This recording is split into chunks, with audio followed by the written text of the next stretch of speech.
Lorsque vous avez la foi biblique, votre foi biblique engage automatiquement l'intégrité de Dieu. Dieu est intègre, Dieu est fidèle, Dieu ne ment pas. Lorsque votre foi est engagée, l'intégrité de Dieu aussi est engagée.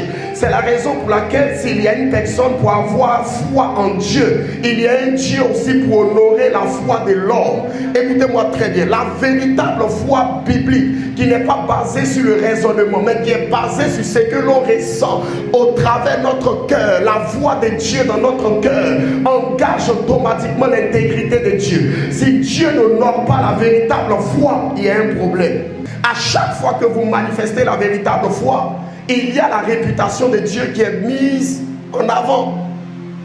Dieu est obligé d'agir, Dieu est obligé d'intervenir. Si Dieu n'intervient pas, il est en train de montrer qu'il est infidèle. Mais Dieu n'a jamais été infidèle parce que toutes les promesses qu'il a eu à faire à Abraham, à Isaac, à Jacob, à Joseph, Dieu a toujours respecté les promesses qu'il a eu à leur faire. Dieu n'a jamais menti à Abraham, ni à Isaac, ni à Jacob. Et Dieu ne commencera pas aujourd'hui une carrière de menteur.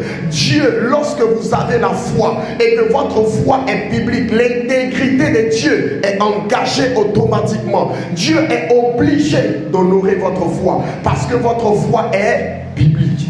Parce que beaucoup de personnes, quand vous les regardez, ils ont la foi parce qu'ils comptent sur certaines personnes pour les aider. Parce qu'ils comptent sur un oncle, ils comptent sur quelqu'un qui a un contact quelque part. Ça, ce n'est pas la foi qui vient de Dieu. Ça, ce n'est pas la foi biblique. Ce n'est pas la foi que Dieu honore. Ça, tu n'es pas en train de me dire que tu as la foi. Tu es en train de me dire que tu comptes sur des êtres humains. La véritable foi de Dieu est une foi qui n'est pas basée sur les événements, les circonstances qui entourent la vie d'une personne, mais qui est capable de puiser et de voir dans l'invisible ce que les autres ne voient pas.